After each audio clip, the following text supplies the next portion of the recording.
pessoal, tudo bem? Eu sou a Thaís. E eu sou o Bruno.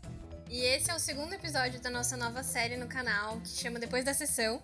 O primeiro episódio vocês podem acessar aqui embaixo, que a gente falou um pouco sobre o Coringa do Todd Phillips, algumas referências sobre ele. Esse nosso programa vai acontecer mensalmente, e hoje é o segundo episódio.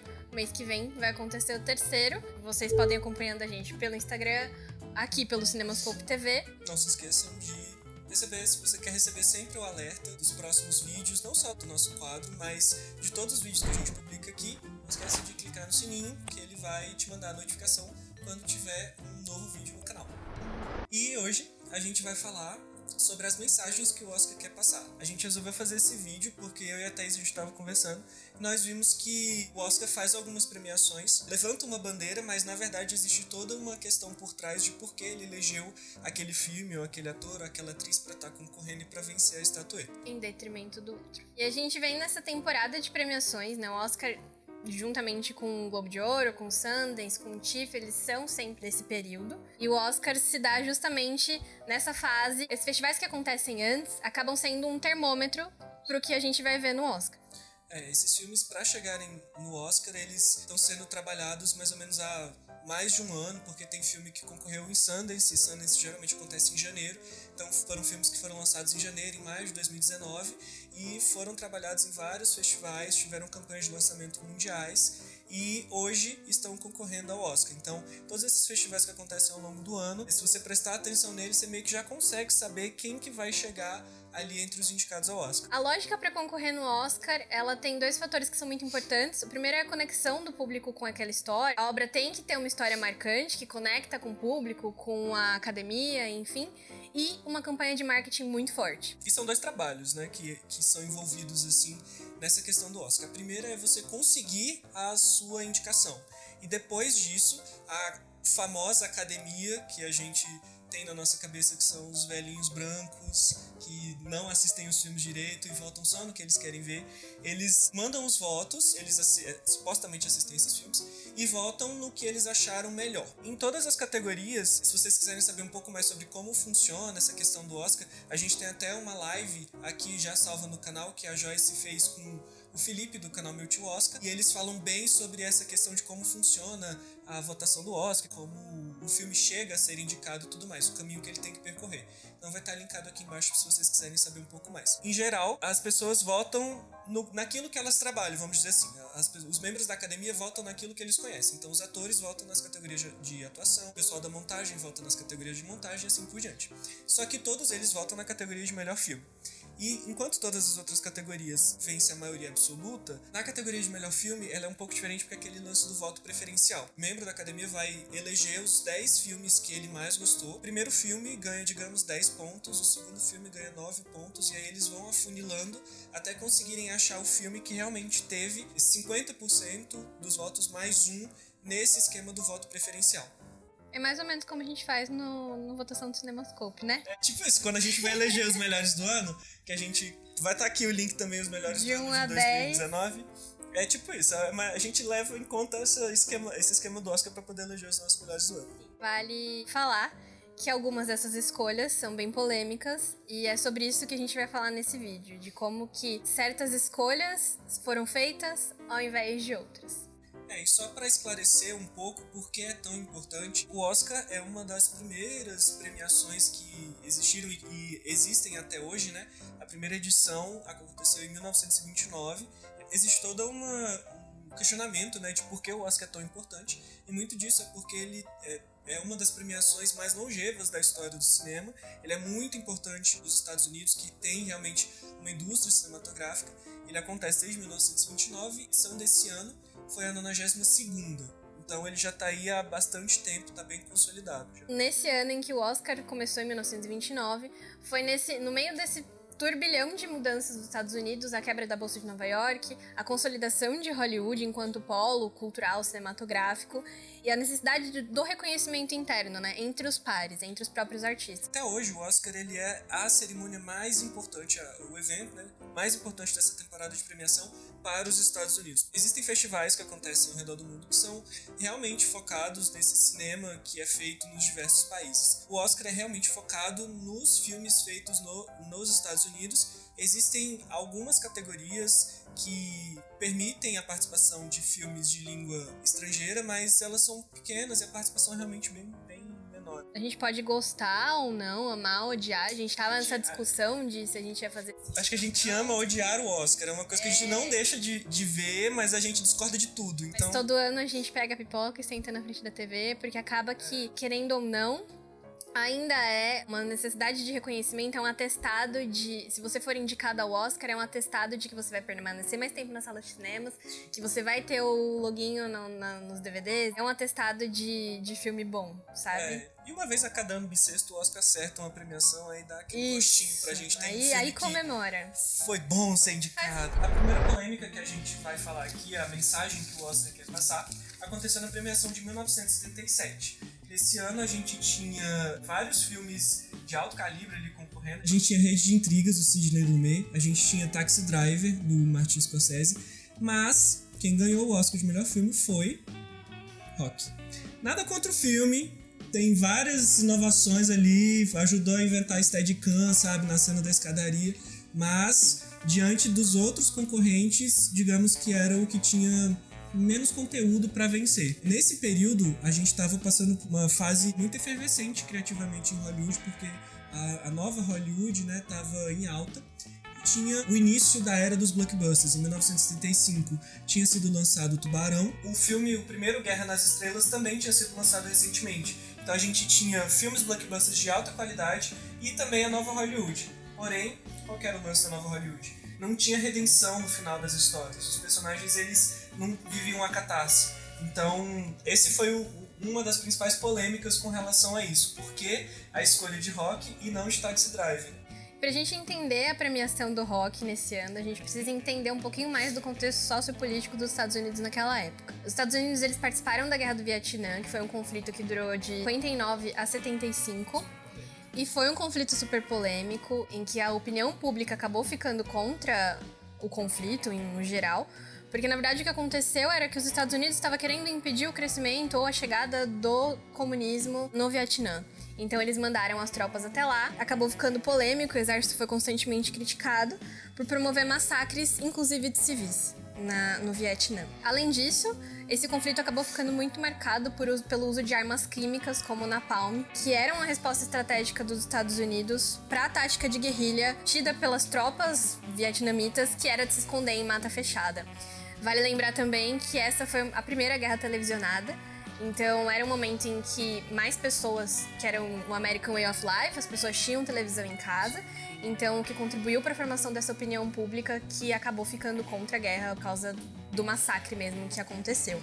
Os Estados Unidos acabou perdendo 58 mil soldados e o Richard Nixon acabou tendo que negociar um cessar-fogo que aconteceu em 1973, que foi quando eles saíram da guerra derrotados. Então, depois dessa derrota americana, a última coisa que eles queriam é colocar em tela e colocar, né, no circuito um filme de um homem decadente, numa Nova York decadente, num mundo criminalizado, em que o final não é feliz. Não é uma coisa satisfatória, não tem uma catarse. Então, apesar de ser... Só desce, é ladeira abaixo. A Vitória, ela acaba indicando a escolha pelo óbvio, daquela narrativa que a gente já conhece muito bem, do herói americano e tal, mas eles preferiram muito mais enaltecer essa figura, né, que conquistou aquilo. Aquela cena da escadaria é um símbolo, né? É um marco no cinema mundial. Acabou que foi isso, assim, essa escolha sociopolítica do tipo, não vamos fazer com que os nossos cidadãos sintam que a gente perdeu a guerra e fiquem deprimidos com isso. Vamos fazer com que eles entendam que eles são bons americanos e que eles são vencedores. A próxima polêmica é o famoso lobby do Shakespeare apaixonado. Em 1999, o filme favorito para ganhar a estatueta do Oscar era O Resgate do Soldado Ryan, do Steven Spielberg, e quem levou a estatueta foi o Shakespeare apaixonado. Do John Madden. Gente, ó, na minha face está escrito que eu não gostei dessa escolha. O agravante é que ele foi produzido pelo Harvey Weinstein. Também estava na disputa A Vida é Bela, Elizabeth e Além da Linha Vermelha. Só filmaço, né? Porém, quem ganhou foi Shakespeare Apaixonado. A gente precisa entender qual era o trabalho do Harvey Weinstein naquela época. No final dos anos 90, ele era assim, rei do rolê em Hollywood. Era ele que dava as cartas, ele era um dos donos da Miramax, que você deve lembrar aí por Matrix, por Paciente Inglês, por Pulp Fiction, todos esses filmaços dos anos 90, eles eram produzidos pela Miramax. No Oscar de 99, o Harvey ele viu que ele podia derrotar na cabeça dele a máxima realeza de Hollywood, que seria Steven Spielberg, ele mesmo, fazendo um filme de guerra, que é assim, coisas que a academia, naquela época era composta realmente só por velhinhos de cabeça branca, amam, adoram, então assim, tava muito entregue esse Oscar pra Resgate do Soldado Ryan. Porém, o que o Harvey fez? Ele virou toda a máquina de marketing que ele tinha criado nos anos anteriores para ganhar esse Oscar. Ele não era, assim, inexperiente completamente no rolê. Ele já estava muito enraizado, tudo ali, todo o trabalho dele já estava muito consolidado. Tanto é que em 97, Paciente Inglês, que era um filme da Miramax, ganhou como melhor filme. E no início da década, Traídos pelo Desejo teve 6 indicações e ganhou o Oscar de melhor roteiro original. E Pulp Fiction teve 7 indicações e também ganhou por melhor roteiro original. Então o cara sabia o que estava fazendo. Sabia tanto que estava fazendo que, inclusive, vocês devem estar sabendo que hoje ele é pária de Hollywood justamente por todas as dezenas de casos de assédio sexual e criação de um ambiente super hostil de trabalho. Gwyneth Paltrow, que é a protagonista de Shakespeare Apaixonado, ela inclusive falou que na entrevista que ela teve, né, foi lá conversar com ele já começou a passar a mão ali nas costas dela e sugeriu que eles fossem para um canto mais reservado para que eles pudessem fazer uma massagem um no outro. Veja bem a que ponto chegou. Tudo que vem dele não tá muito certo. Então, além de todas essas questões dos assédios, ele também criou uma das piores coisas que já se viu na corrida pelo Oscar, que é essa máquina de marketing milionária, multimilionária, onde só os grandes filmes conseguem concorrer a melhor filme. Só quem tem muito dinheiro, só os grandes estúdios conseguem concorrer. E qual foi a estratégia do Weinstein? Para começo de conversa, ele acionou essa máquina de marketing que ele tinha. Então ele contatou agentes publicitários que tinham clientes no filme dele para começar a disparar mensagens para rádios, TV, para agendar entrevistas, ativar todo mundo, para ativar uma rede de contatos que ele tinha. E no final das contas, os atores e atrizes envolvidos na produção passaram a viver uma vida baseada em entrevista e viver uma maratona mesmo. Eles viviam uma maratona de entrevistas e festas, com participações em programas de TV, em rádio, enfim, presentes em eventos selecionados, tanto da academia quanto de festas particulares dos atores que o Weinstein acabava promovendo. Qual foi a grande questão desse marketing agressivo que o Weinstein criou? Toda essa lógica que a gente vê hoje de atores muito cansados na divulgação dos filmes, você precisa de muito dinheiro para fazer a divulgação de um filme para ele chegar até o Oscar, tudo isso começou com essa estratégia do Weinstein. Eu até li algumas matérias de produtores que trabalharam nessa época, e eles disseram que para outros filmes eles chegavam para os atores falar assim, olha, agora você precisa fazer essa e essa entrevista, você vai fazer a participação nesse programa. Quando, para Shakespeare Apaixonado, eles, em resumo, chegavam para os atores e falavam assim, você não vai poder ter vida nos próximos 3 meses porque você vai dar entrevistas e você vai participar da campanha de divulgação. E não era só pequenas entrevistas, eles participavam, eles eram capas de revistas, tinham sessões fotográficas, foram garotos propagandas de vários produtos, então isso fazia com que a imagem dos personagens, dos atores, estivesse sempre na mídia. E por falar em festa, ele quebrou assim, várias regras da academia e fez uma festa chamada de Welcome to America pro John Maiden, né, que é o diretor do filme. Fez uma festa para recepcionar o diretor aos Estados Unidos e fez... esse evento aconteceu no Elaine's, que é um bar muito famoso em Nova York, é um ponte dos artistas assim, e por um acaso tinham vários integrantes, membros da academia nesse mesmo bar, que por curiosidade acabaram indo para essa festa. Isso é o que o Harvey fala que aconteceu, porque a gente sabe que na verdade ele chamou todas essas pessoas para irem para essa festa, beber de graça, comer de graça e conversar com os atores. E qual é a questão? A academia tem uma regra muito específica que diz que os estúdios eles podem fazer a exibição do filme para os jornalistas e para os membros da academia, porém eles não podem fazer nem essas sessões de pergunta e resposta, não pode ter nenhum ator, nenhum diretor, justamente para não influenciar demais as pessoas na hora da votação. E esse tipo de festa se tornou uma regra. Então, como que hoje acontece? Não é tão descarado como foi desse jeito, mas continua bem descarado, assim. O nível de descaratice diminuiu só um pouco. Porque eles fazem assim, por exemplo, digamos, alguns anos atrás era a campanha do Leonardo DiCaprio para ele ganhar o Oscar. Então eles fazem uma festa em homenagem à carreira do Leonardo DiCaprio. E aí eles vão vai ter assim, videozinhos de vários momentos em que ele foi um bom ator. E aí eles vão convidar todo mundo e vai ter muita bebida e muito brinde de graça e todo mundo vai conversar junto. Essa é a lógica para você divulgar um ator ou um filme. Não satisfeito, o Harvey também fez uma trairagem com os jornais. Qual que era a lógica? Subir na carreira na lógica dos Estados Unidos, né? Eles querem sair do rolê da redação e passar a trabalhar com roteiro mesmo. Eles querem ser roteiristas.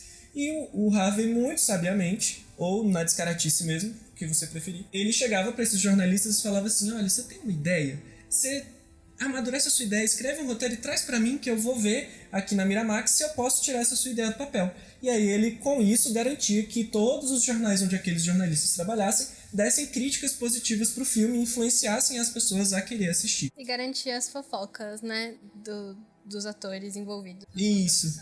Claro, porque se eu quero me tornar roteirista, no meu jornal eu só vou falar coisas boas. Eu vou falar, tipo assim, Gwyneth Paltrow estaciona o seu carro e vai até o restaurante e tal. É essa a fofoca que eu vou contar dela, sabe? Ele já tinha a imprensa na mão, ele já tinha a academia na mão. Pra completar, ele tava a destruir o filme do colega. Exatamente. Pra completar, ele começou a espalhar rumores de que O Resgate do Soldado Ryan, na verdade, era um filme de 2 horas e tralalá, onde toda a ação se resumia nos primeiros 15 minutos. Então, essa difamação dos filmes, infelizmente, também se tornou regra. E é uma coisa muito burra de Hollywood, porque se hoje você tá falando mal do filme, amanhã você vai trabalhar com a pessoa que você tá falando mal hoje. Então, isso incentiva muito essa desconfiança entre as pessoas que trabalham nesse meio. Teve dois fatores que favoreceram demais o marketing de Shakespeare Apaixonado e que também se transformaram em regras. A primeira é o advento do VHS, porque qual que é a lógica? Você tem milhares de membros que compõem a academia e você encaminha para eles um exemplar do seu filme para você assistir. Só que o Harvey ele não mandou só ali a fita VHS verde pra galera assistir no conforto do celular. Não, ele fez o press release, o media kit da história, porque ele enviou livro, foto dos atores, mimos, coisas grátis. E aí, eu da academia que tem 300 mil filmes pra assistir. E aí você recebe um release tão bonitinho que você tem coisas grátis, que você pode ganhar até, sei lá, um relógio, um chocolate, um negócio que veio junto. Uma viagenzinha. Uma viagem. Foi ali na América pra conhecer onde foi o set de gravação. Ele tinha tanta coisa nesse kit que as pessoas não necessariamente precisavam ver os filmes. Isso se tornou regra. Tanto é que alguns anos atrás teve até um filme que, para concorrer ao Globo de Ouro, enviou relógios para a Hollywood Foreign Press Association. O último fator assim que sacramentou Shakespeare Apaixonado é que o filme foi lançado no final do segundo semestre. E hoje isso se tornou uma regra, assim, quase uma regra, assim, isso vem mudando um pouco. Mas, vias de regra, se você quer que um filme esteja concorrendo ao Oscar, provavelmente você tem que lançá-lo na segunda metade do ano. Quanto mais próximo do final do ano, melhor. E as pessoas acabaram se acostumando, assim, né? Eu mesma, é a época que eu mais vou ao cinema, porque é quando você quando começa a sair as indicações, você fala, pô, você tem que ver esse, tem que ver esse, tem que ver esse. Porque se o Oscar diz que eu tenho que ver esse, eu tenho que ver esse.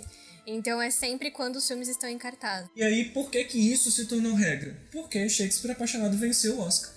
Então, ele teve 3 indicações, venceu em categorias um tanto polêmicas, digamos, vamos ver, só falar por alto Gwyneth Paltrow ter ganhado como melhor atriz, uma categoria que tinha Fernanda Montenegro, que a gente sabia que ela não ia ganhar, ela também sabia que não ia ganhar, já falou isso algumas vezes, porém foi uma projeção muito importante para o cinema brasileiro. Tinha Meryl Streep, enfim, era uma categoria muito forte, e ela, digamos, era a candidata mais fraca, porém foi a que ganhou, e Shakespeare Apaixonado ganhou o melhor filme. Então, o que é que Hollywood quis dizer premiando Shakespeare Apaixonado? Vejam que legal, é um drama histórico, com atores muito conhecidos, interpretando o escritor mais imortalizado na história. É uma história irresistível. No final das contas, a gente sabe que ele apelou para esse narcisismo da academia, né? De premiar esses dramas históricos, de personagens que existiram realmente, e sendo ele um escritor imortal como Shakespeare, melhor ainda, isso acabou virando quase uma regra também, porque toda vez que tem um drama histórico, a gente já liga o alerta que pode ser que ele ganhe, né? E aí, o resultado foi justamente esse. O Oscar premiou Shakespeare Apaixonado e toda essa máquina selvagem, esse marketing canibal que o Weinstein criou, se tornou a regra para você concorrer, não é nem a mais para ganhar. Para você concorrer, você tem que fazer isso tudo. O Oscar, meus amigos, por isso a gente chama de Oscar. Agora a gente vai falar de uma das mais recentes polêmicas, eu acho, né? E uma das mais importantes e mais essenciais da gente conversar, que é o Oscar So White. Então é bom começar lembrando quem foram as pessoas pioneiras ou as primeiras pessoas negras que ganharam a estatueta. E a primeira mulher, atriz negra a ganhar a estatueta foi uma atriz chamada Hattie McDaniels. E ela ganhou essa estatueta pela atuação dela em O Vento Levou. E apesar de ser indicada e ter ganhado o Oscar de melhor atriz, ela não pôde sentar na mesa junto com a equipe do filme. Então, apesar de a academia premiar uma atriz negra, o racismo ainda era estrutural na época. Ainda é, mas naquela época muito mais. E, portanto, ela subiu para pegar o prêmio e ela não estava sentada junto com os pares dela do filme. Ela sentou separada no fundo do hotel para receber a premiação dela. Absurdo em cima de absurdo. E essa hashtag do Oscar So White, ela, assim, existiram vários casos de racismo não só com pessoas negras, mas também a falta de representatividade com pessoas indígenas, nativo-americanas, inclusive latinos. Os casos abundam, assim, o West Side Story, várias pessoas que interpretam os latinos tiveram que pintar o rosto, então são pessoas brancas com o rosto pintado. O próprio Marlon Brando, quando ganhou o Oscar de melhor ator pelo Poderoso Chefão, ele não foi receber como um boicote, autorizou uma índia nativa americana a ler um discurso sobre como Hollywood menosprezava esse grupo étnico. A representatividade nunca foi o forte de Hollywood, nem atrás das câmeras, nem na frente delas, e isso a gente pode abranger de várias formas, tanto se a gente for olhar sobre a presença das mulheres, tanto se a gente for olhar sobre essa questão de raça. Essa hashtag do Oscar So White, ela surgiu em 2015,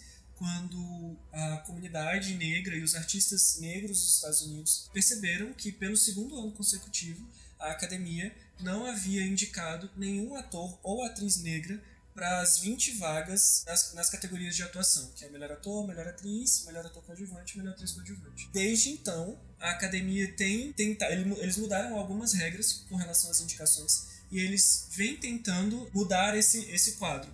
Porém, a gente sabe que é uma mudança mais para pro forma do que necessariamente uma mudança estrutural, porque por mais que a gente tenha atores negros sendo indicados, diretores negros sendo indicados, diretores até eu falar um pouquinho mais pra frente, mas a gente nunca tem mais de um ator negro por categoria. Então funciona assim, a gente está cumprindo a nossa cota, nós estamos, é uma mensagem que eles querem passar, né? A gente está indicando pessoas negras aqui na categoria de melhor ator, melhor atriz, nem sempre essas pessoas ganham, e nunca nós temos mais de um na mesma categoria. O BAFTA também nesse ano se envolveu numa polêmica semelhante, porque nas categorias de atuação eles também não indicaram nenhuma pessoa não branca, não contemplaram artistas como Awkwafina, Jennifer Lopez, o próprio Antônio Bandeiras, Lupita Nyong'o, a Cynthia Erivo, todos eles ficaram de fora do quadro ali de atores, e mesmo assim eles estavam presentes em outras premiações, fizeram trabalhos belíssimos, mas no BAFTA, por exemplo, a gente teve a Margot Robbie indicada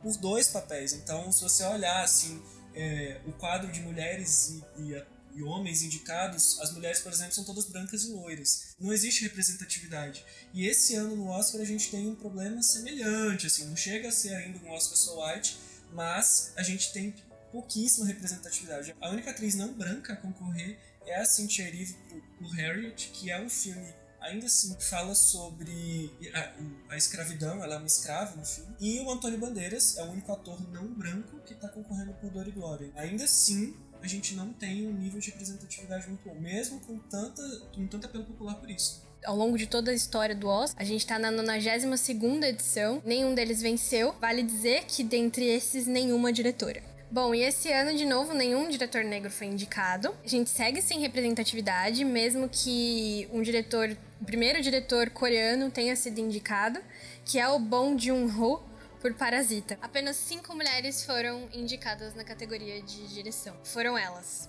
a Lina Wertmüller, em 1977, a Jane Campion, em 1994, a Sofia Coppola em 2004, a Catherine Bigelow em 2010 e a Greta Gerwig em 2018. A única que ganhou foi a Bigelow por Guerra ao Terror. A gente não vai se aprofundar muito na representatividade das mulheres no Oscar, na direção, enfim, em todas as categorias, que não são aquelas dedicadas especificamente para elas, como melhor atriz coadjuvante. A gente já fez uma live, a Joyce fez uma live com a Luísa Pécora do Mulher no Cinema, então a gente vai deixar linkado aqui para vocês darem uma olhada. Elas abordaram bastante esse assunto, vocês podem dar uma olhadinha porque é um complemento ao nosso vídeo. Acho que vale olhar também um pouco dessa representatividade feminina lá nos Estados Unidos no Oscar. E a gente falando assim sobre essa questão do Oscar So White, representatividade em Hollywood, a gente chega na última polêmica que a gente vai abordar nesse vídeo hoje, e essa é bem polêmica, que é a questão de Green Book e o Branco Salvador. Primeiro a gente é bom caracterizar o que é o arquétipo do Branco Salvador. Na minha opinião, ele é uma forma preguiçosa dos roteiristas trabalharem. Ele representa, o Branco Salvador no filme, ele é geralmente um personagem, normalmente o protagonista do filme, cumpre o papel de libertar um grupo de pessoas que está oprimida, que passa por uma situação muito difícil, e geralmente esse grupo de pessoas é um grupo de pessoas não brancas, ou esse grupo de indivíduos são pessoas não brancas. E tem 3 tipos, né, Thaís, de formas de se escrever histórias sobre o Branco Salvador. Existem 3 narrativas em que esse arquétipo se aplica. Primeiro, nos dramas históricos. Eles são recheados de conflitos e tensões entre 2 grupos de raças diferentes, como Dança com os Lobos. As cinebiografias são o segundo tipo de narrativa em que esse arquétipo é aplicado. Elas são focadas nas conquistas de pessoas não brancas reais, como, por exemplo, Estrelas Além do Tempo. E as ficções, que se inspiram em fatos históricos, como Avatar, que foi inspirado livremente no genocídio das tribos nativas americanas. O que nos leva a perguntar, Bruno, por que esse Branco Salvador é um problema? Por que é um efeito problemático? Esse arquétipo, ele é tão ruim quanto o arquétipo da Manic Pixie Dream Girl, que a gente vai deixar... A gente já tem vídeo no canal sobre isso, a gente vai deixar linkado aqui embaixo. Porque ele caracteriza, ele cria, enraiza uma série de preconceitos na indústria cinematográfica e na cabeça das pessoas que assistem esses filmes. Existem N razões pelas quais o arquétipo do Branco Salvador é muito problemático, mas eu vou falar sobre 3, assim. A primeira é que ele gera a ideia de que o grupo das pessoas oprimidas não brancas não tem a capacidade de se libertar. Eles são tão indefesos que eles não conseguem realmente tomar a atitude das próprias vidas, tomar a liderança das próprias vidas e saírem dessas situações em que eles se encontram. O segundo é que quando você tem o Branco Salvador na história, independente de como você venda, essa história não vai ser sobre racismo, não vai ser sobre superação de dificuldades, vai ser sobre um protagonista que faz a coisa certa. Ele é um mocinho que vai ali salvar aquelas pessoas. E o terceiro problema, é uma das coisas que eu já tinha meio que citado, é que é uma forma preguiçosa dos roteiristas de criarem personagens. Ao invés deles pesquisarem sobre a cultura que eles querem retratar e realmente criar personagens que sejam embasados, que tenham uma construção sólida, não. Eles criam esse roteiro de uma maneira muito superficial e vendem no marketing, eles utilizam o marketing para isso, e para direcionar esse filme também para um público que não conheça aquela história, que não conheça a cultura que eles estão tentando representar. E a gente consegue aplicar todas essas questões em Green Book. Seth Meyers, ele fez um vídeo muito bom que fala sobre esse Branco Salvador, né? Um vídeo rapidinho, uma sketch.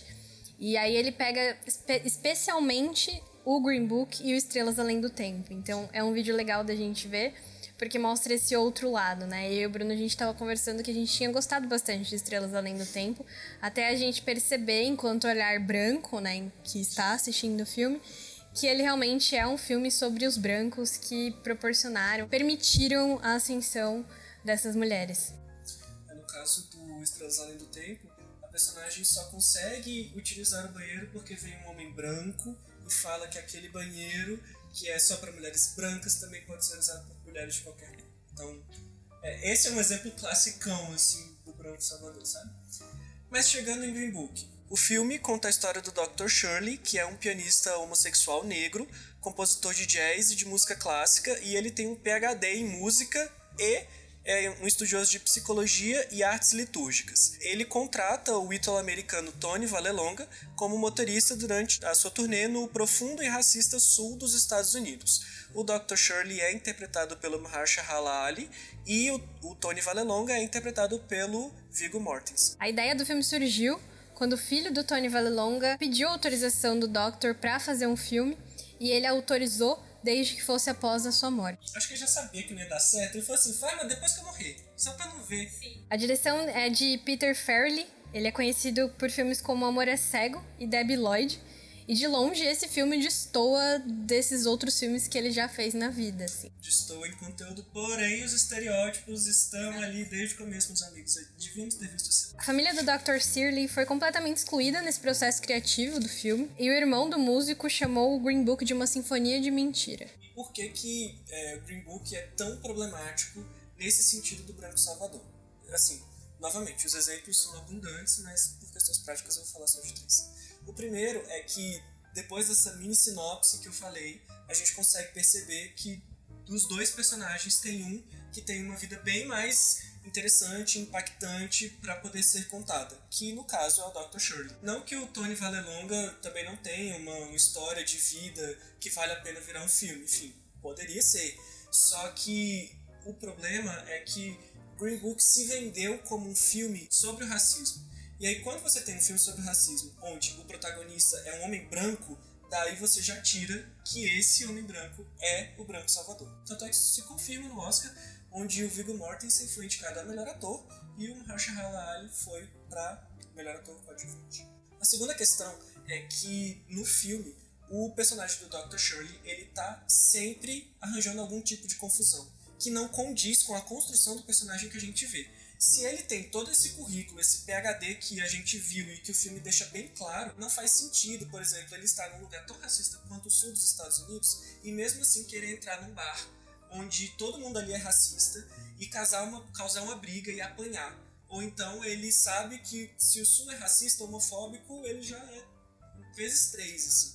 E mesmo assim ele vai e entra numa piscina com um homem, chega um policial, e em todas essas situações o Tony é quem chega lá para salvar o personagem do Dr. Shirley. Curiosamente, o último salvamento que acontece no filme, ele se passa num bar de pessoas negras. Alguns rapazes tentam assaltar o Dr. Shirley, e é o único momento no filme inteiro em que o Tony precisa recorrer a uma arma para afugentar essas pessoas. O único momento em que ele precisa pegar uma arma para defender o Dr. Shirley é contra pessoas negras. Lembrando que esse é um filme sobre racismo. E o terceiro e último ponto que eu vou colocar aqui nessa grande problemática de Green Book é que os personagens, eles também são muito ingênuos. Parece que eles não sabiam o que eles iam enfrentar. E, novamente, a gente está até tendo vamos fazer aqui uma separação dos personagens históricos. Eu não estou falando do Dr. Shirley nem do Tony da vida real. Eu estou falando do que a gente viu no filme. Eles nos pintam. O Dr. Shirley é um personagem que tem PhD, ele mora em cima do Carnegie Hall, pelo amor de Deus. Ele sabe o que ele está vivendo.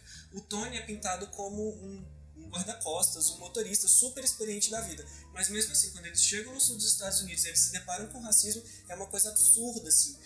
O Tony, por exemplo, fica muito espantado em ver os hotéis que o Dr. Shirley precisa ficar, porque são os hotéis indicados no Green Book. Isso tem dois problemas. Ele joga os copos de negros que foram na casa dele no lixo, sabe? Exatamente. E aí, com essa questão dos hotéis, é que, primeiro, que historicamente, os hotéis do Green Book, que existiam no Green Book real, eles não eram todos espeluncas como a gente vê no filme. E segundo, que o Tony, como uma pessoa tão experiente, já deveria saber que esse é o tipo de situação que eles iam enfrentar. E no caso do Dr. Shirley, em nenhum momento, gente, todo mundo sabe, o Dr. Shirley é muito experiente, como a gente vê no filme, ele é muito inteligente. Então, em nenhum momento ele ia simplesmente, no sul dos Estados Unidos, entrar numa loja para comprar um terno, sendo que o dono da loja é branco. Ele saberia, o personagem teria que saber que ele não seria atendido. Então, são situações que o filme e o roteiro montam para mostrar para as pessoas brancas o que seria o racismo. Então, você entende como a gente analisa alguns pontos, como esse lance do Branco Salvador, ele está entranhado, e como não é um filme sobre racismo, é um filme pra gente branca se sentir bem com relação ao racismo, tipo assim, eu não faço isso do jeito que tá acontecendo. Isso não acontece mais agora, então a gente melhorou hoje, não melhorou nada, gente.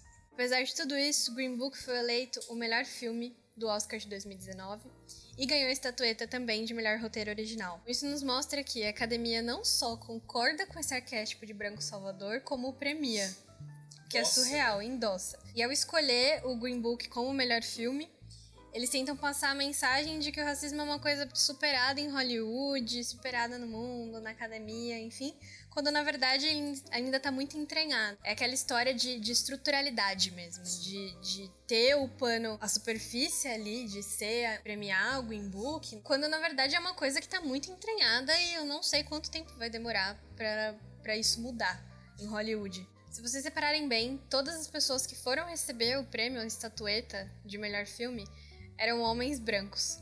E nos agradecimentos, o diretor agradece primeiro o Viggo Mortensen, que é um homem branco. Então, para um filme que se propõe a falar sobre racismo, a equipe inteira, né, basicamente inteira, ser branca para receber a estatueta de um filme que se diz antirracista, é um tanto quanto estranho, no mínimo. No Globo de Ouro isso fica bem claro, porque tem um close assim, que eles dão, que são 5 homens brancos recebendo a estatueta do Globo de Ouro e agradecendo e tudo mais. E aí ele pegou super mal no Oscar, eles colocaram mais gente, trouxeram o David Spacey, ali que também era produtora, subiu com o Mahershala Ali. Se você contar, são assim, umas 20 pessoas brancas e 3 negros. A cota. Mais ou menos essa cota ali. Se você pensar bem, essa é a mensagem que Hollywood quer passar. Nós superamos o racismo. O racismo não faz mais parte do nosso dia. Por quê? Quando você tem... Nesse mesmo ano, a gente tinha Infiltrado na Clã Concorrendo, que fala sobre o racismo e os Panteras Negras e a Ku Klux Klan dos anos 70, mas o finalzinho do filme amarra muito com o que está acontecendo nos Estados Unidos hoje. E esse filme não foi premiado. Ele ganhou apenas o Oscar de melhor roteiro adaptado, mas acho que as chances dele de ganhar o Oscar mesmo eram poucas, porque Hollywood não queria mostrar que o racismo estava acontecendo agora. Não queria isso, ela queria mostrar que, na verdade, o racismo era uma coisa muito distante. Veja bem, nós não jogamos mais fora os copos que as pessoas negras bebem. A gente agora, todo mundo aqui faz parte do mesmo grupo, só que a gente ainda sabe que é estrutural, isso ainda não acontece. Sim. Infelizmente. O Oscar tem muitas polêmicas além dessas que a gente falou aqui.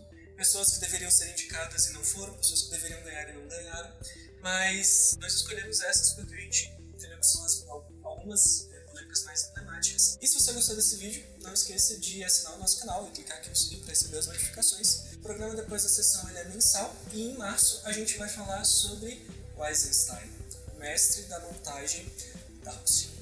Vale lembrar que a gente tem a nossa plataforma de cursos online também no site, então se você quiser conhecer um pouquinho mais, entender quais cursos estão disponíveis, quais ainda vão lançar, é só entrar no cinemascope.com.br/cursos e aí tá lá a lista de todos os nossos cursos, é bem legal. A gente espera vocês por lá. E se você quiser saber um pouquinho mais sobre o trabalho tanto da Catherine Bigelow quanto da Sofia Coppola, você pode acessar o nosso Instagram, porque tem 2 especiais bem bacanas. Da Sofia Coppola aconteceu em janeiro e o da Catherine Bigelow vai ao ar agora em março e vai ser bem bacana para conhecer os filmes, os prêmios que ela ganhou, conhecer um pouco mais sobre as características da filmografia dessas diretoras. Nosso Instagram tá cheio de conteúdo exclusivo e se eu fosse você, eu seguiria a gente. É isso, pessoal. A gente espera que vocês tenham gostado. Até mês que vem. Um beijo pra vocês. Tchau. Quer ter acesso a conteúdos mais aprofundados sobre cinema? Então conheça a plataforma de cursos do Cinemascope. Nela, você encontra aulas imersivas sobre cinema nacional e internacional, ministradas por professores multidisciplinares. Os cursos são 100% online e podem ser feitos de onde você estiver. Os alunos também recebem e-books exclusivos e certificados digitais, além de participar de grupos de debate sobre a 7ª arte. Faça parte dessa jornada de conhecimento com a gente. O link para saber mais está na descrição.